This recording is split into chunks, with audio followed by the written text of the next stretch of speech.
Bismillahirrahmanirrahim, wa salatu wassalamu ala rasulillah al-habib al-karim. La vidéo numéro 10. Dans cette vidéo, on va essayer d'entamer une nouvelle notion qui est la parité d'une fonction. La parité d'une fonction, c'est-à-dire est-ce que la fonction est paire ou bien est-ce qu'il est impair. Paire ou impair, on dit, si la fonction est paire ou bien impair, on dit... on parle de la parité. Maintenant, que signifie une fonction paire et que signifie une fonction impaire? Bon, prenons le cas de cette fonction-là. C'est une fonction f de x est égal x carré. f de x est égal à x carré. Bien sûr, si on trace le graphe ou bien la courbe représentative CF, celle-là, la courbe représentative de cette fonction, il va nous donner cette allure. Ça s'appelle l'allure de la fonction. Très bien. Et on a dit que dans une fonction, on doit toujours faire attention entre la différence entre x, f de x et la courbe. Ça, c'est l'axe où il se trouve x. Autrement dit, c'est notre domaine de définition. On représente x sur l'axe horizontal. Et ici se trouvent les images f de x. Et la relation entre x et f de x, elle est représentée par cette courbe-là, CF. Par exemple, si x est égal à 0, voilà x est égal à 0, y est égal à 0. f de x est égal à 0. Voilà le 0 de x. Donc, voilà le premier point. Si x est égal à 1, 1 au carré est égal à 1. Donc, f de x est égal à 1. Donc, si x est égal à 1, voilà f de x égal à 1. Je trace la perpendiculaire ici, à l'axe D, et je trace la perpendiculaire à l'axe D pour trouver l'intersection. Ça va me donner le point x, y. Si x égale à 2, f de x à quoi est égal? 2 au carré, il y a 4. Donc 2 a pour image 4. 2 a pour image 4. Je trace la perpendiculaire ici et la perpendiculaire ici pour trouver le point B qui est x égale à 2 et y est égal à 4. Et ainsi de suite. Si x égale à 3, 3 au carré est égal à 9, donc f de x est égal à 9. Même chose maintenant, si x égale à moins 1 au carré est égal à 1, donc f de x est égal à 1. Si x égale à moins 2, f de x égale à 4, et voilà le point représentatif.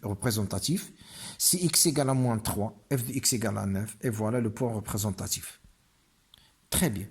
Maintenant, qu'est-ce qu'on remarque? On remarque que f de moins 3, c'est f de 3. f de moins 3, c'est 9. Et f de 3, c'est 9. Donc, f de moins 3 égale à f de 3. f de moins 2 égale à 4. Et f de 2 est égal à 4. f de moins 2 est égal à 4. Et f de 2 est égal à 4. f de 1 est égal à 1. Et f de moins 1 est égal à moins 1. Si je généralise cette remarque-là, je peux dire que f de moins x est égal à f de x. f de moins x est égal à f de x. Si j'ai cette formule-là, f de moins x est égal à f de x, on dit que f est une fonction paire. Mais attention, est-ce qu'on a droit de parler à f de moins x alors que moins x n'appartient pas au domaine de définition? C'est abstrait. Non, je ne dois pas chercher f de moins x que si je suis sûr que mon domaine de définition comporte ce moins x là. Maintenant, si je vois dans le domaine de définition de x carré, le domaine de définition de x carré, c'est quoi? C'est R. Donc, c'est tout ça. Et ici, quel que soit x là, moins x existe là. Donc, quel que soit x, moins x existe. Et puisque moins x existe, à ce moment-là, je dois chercher f de moins x. Si je cherche f de moins x, je vais trouver que f de moins x est égal à f de x. f de moins x égale à f de x, donc la fonction est paire. Si la fonction est paire, j'ai cette caractéristique-là. C'est quoi? C'est que la fonction admet un axe de symétrie.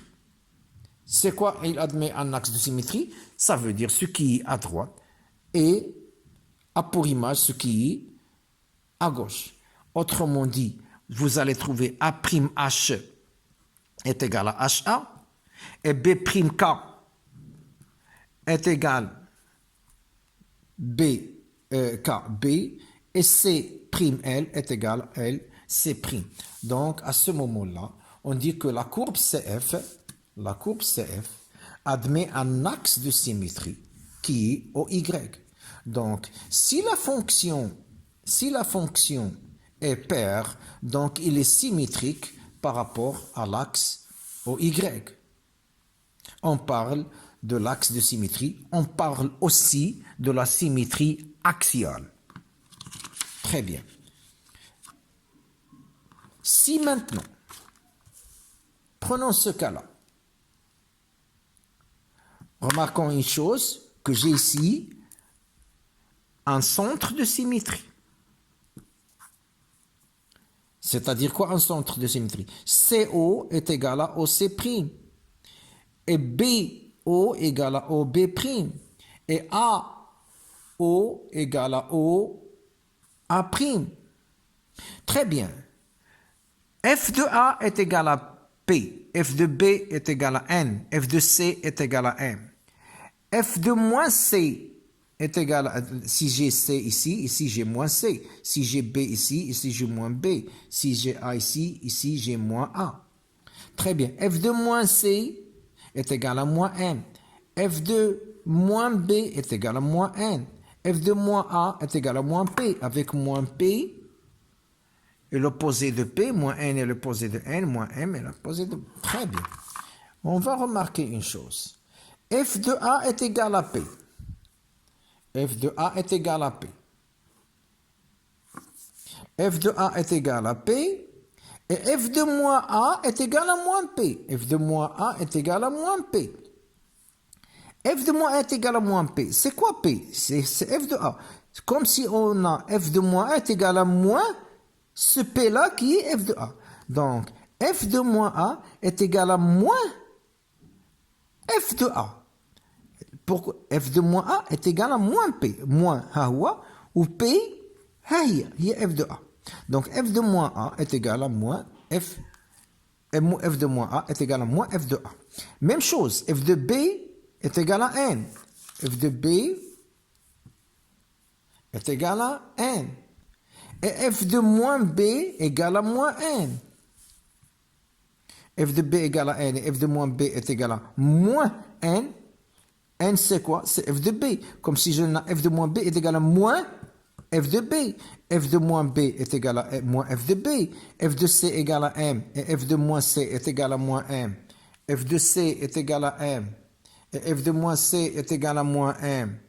Autrement dit, F de moins C est égal à moins M qui est égal à F de C. Donc F de moins C, si je généralise, j'aurai F de moins A égale à moins F de A. F de moins B égale à moins F de B. F de moins C égale à moins F de C. Comme si je fais sortir ce moins ici. Donc si je généralise, F de moins X égale à moins F de X. Donc, si j'ai cette formule-là, si j'ai f de moins x est égal à moins f de x, alors je vais dire que f est une fonction impaire. Et si f est impaire, vous voyez très bien ici, graphiquement, que la fonction admet un centre de symétrie. C'est-à-dire, tout ce qui est là, je peux le reprendre facilement par le principe de la symétrie. Il suffit de savoir comment il est l'allure ici pour trouver sa symétrique par le principe de la symétrie ici, par le principe de la symétrie centrale. Même chose ici. Si j'ai cette partie-là lourde, je peux en déduire facilement le côté gauche.